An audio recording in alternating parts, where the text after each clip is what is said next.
Здравейте и добре дошли в тази активност за равносметка и целеполагане в час.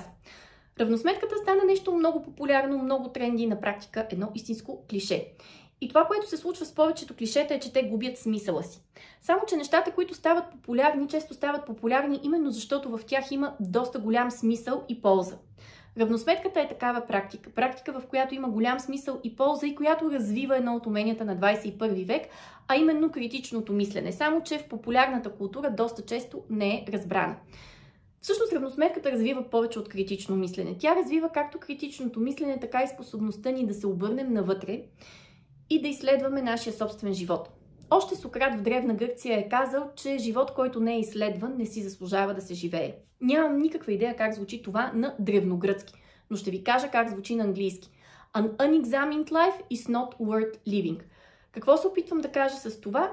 Още в Древна Гърция хората са разбрали, че да можем да изследваме себе си, собствения си живот, е нещо, което е изключително важно. Също толкова важно, както и да разбереме от какви атоми е съставен света около нас и какво се е случило преди нас в исторически план. Разбира се, това са само някои от аспектите на образованието. Също така в бизнеса почти всички правят равносметка. Всяка смислена компания на края на годината прави тъй наречения performance appraisal или да се види как служителя се е представил.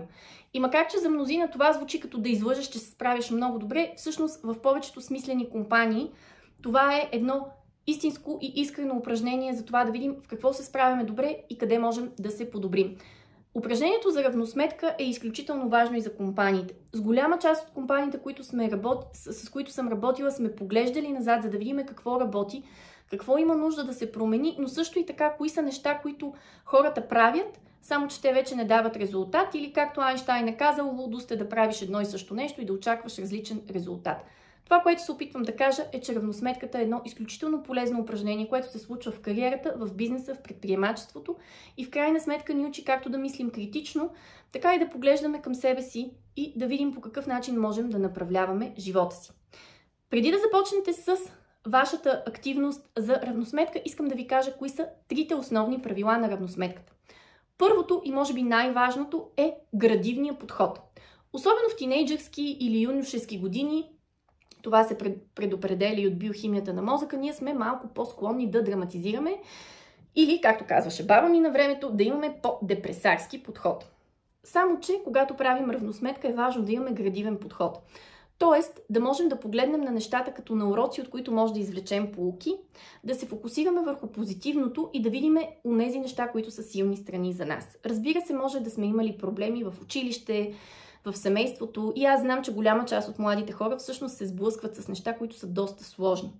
И въпреки това е важно в равносметката по-скоро да сме позитивни, оптимистични и да погледнем на всичко като на градивен камък, като на нещо, от което може да си вземем поука или нещо, което може да ни направи по-силни. Вторият важен принцип на равносметката е искреност. Да бъдем искрени със себе си и да видим по какъв начин ние сме съавтори на това, което ни се случва.